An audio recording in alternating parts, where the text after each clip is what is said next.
Eu estou esses dias começando o culto falando lá de Efésios, capítulo 4. Se você tiver aí, depois eu vou para 1 Tessalonicenses, mas agora é Efésios.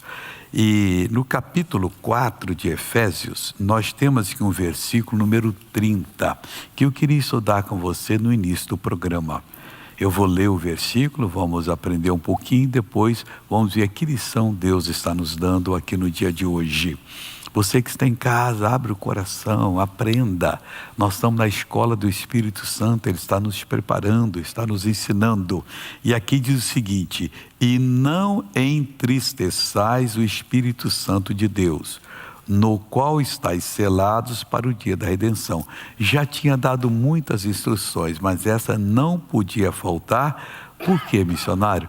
Porque entristecer o Espírito Santo é muito sério. Deixa eu explicar para você quem é o Espírito Santo, para quem não entende. Deus se compõe de 3 pessoas distintas, separadas, mas ao mesmo tempo completamente unidas.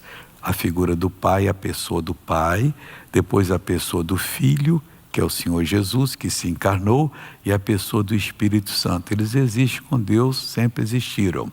O Espírito Santo, no Velho Testamento, teve vezes que ele foi mandado fazer uma missão, mas não estava aqui para sempre.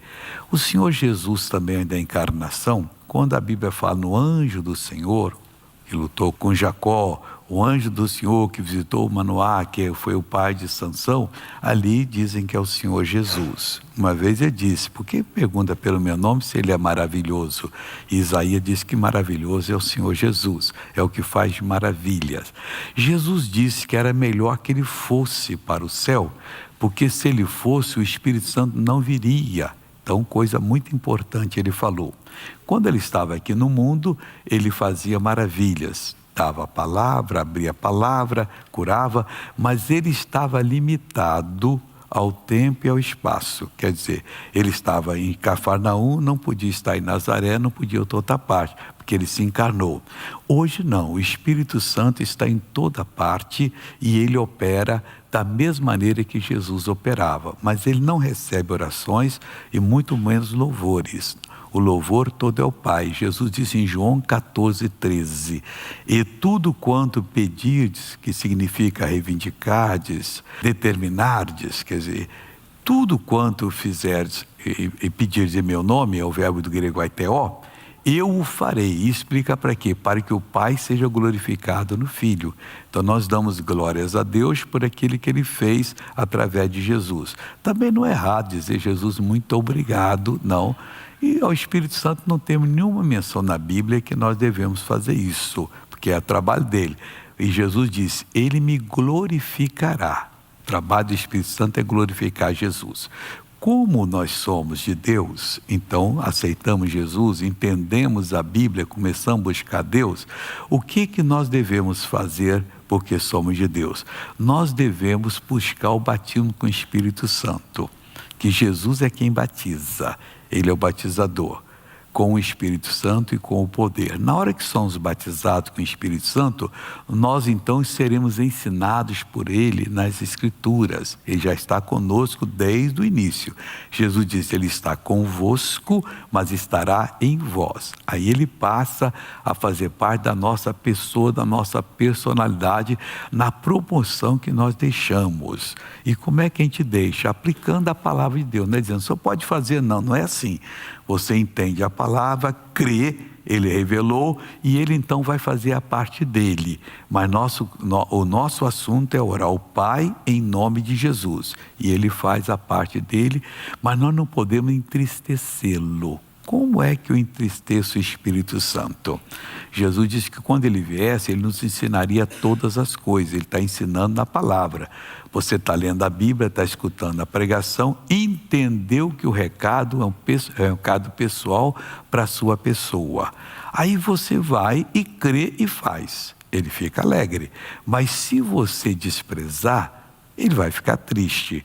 Principalmente quando ele fala, abre o entendimento, que você não pode fazer uma coisa errada. Você entendeu, você faz, então você está consciente de que está entristecendo o trabalho dele.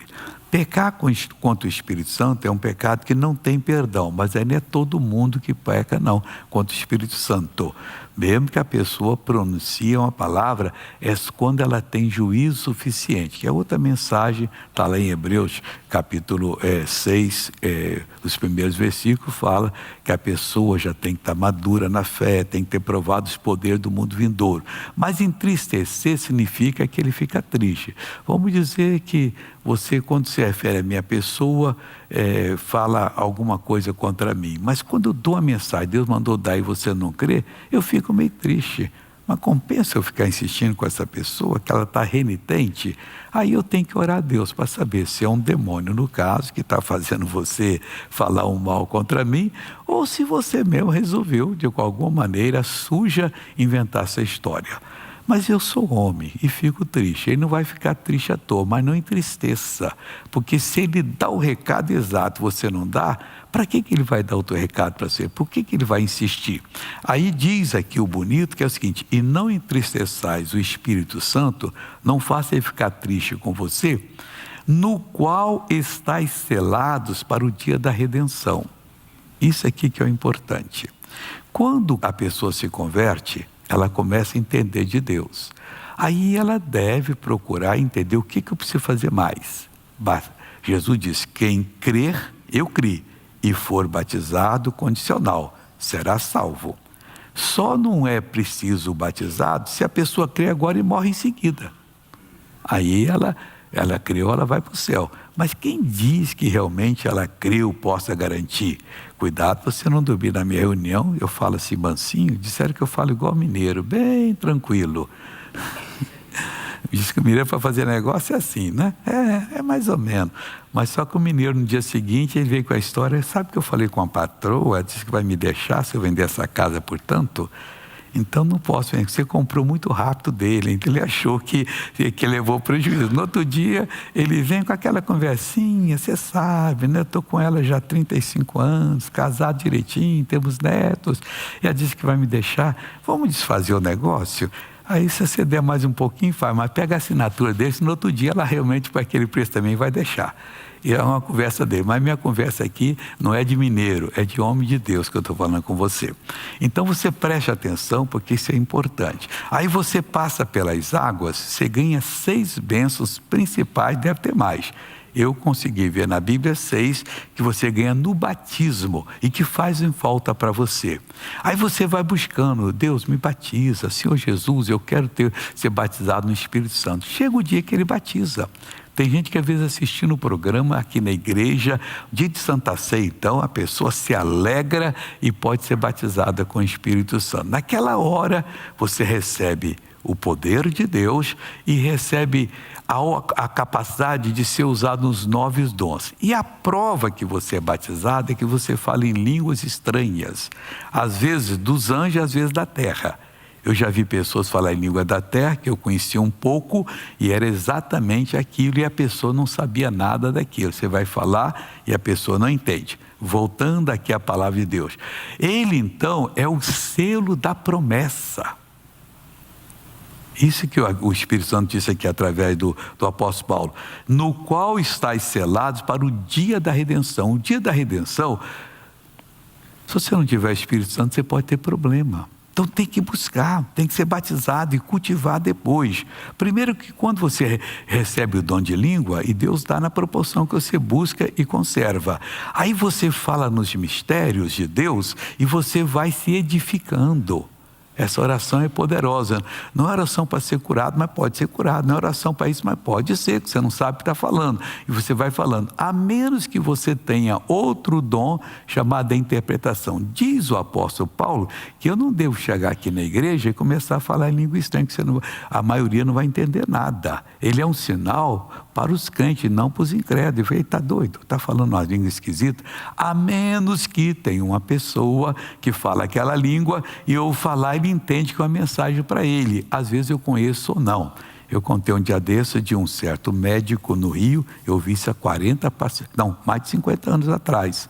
Esse médico estava na casa lá consultando a senhora e disse para a família: olha, não tem mais jeito. Aí a filha assim: Oh, tá bom, nós agradecemos que o senhor falou e tudo, e o senhor deu o remédio, nós vamos orar a Deus. Nós somos Jesus, podemos orar?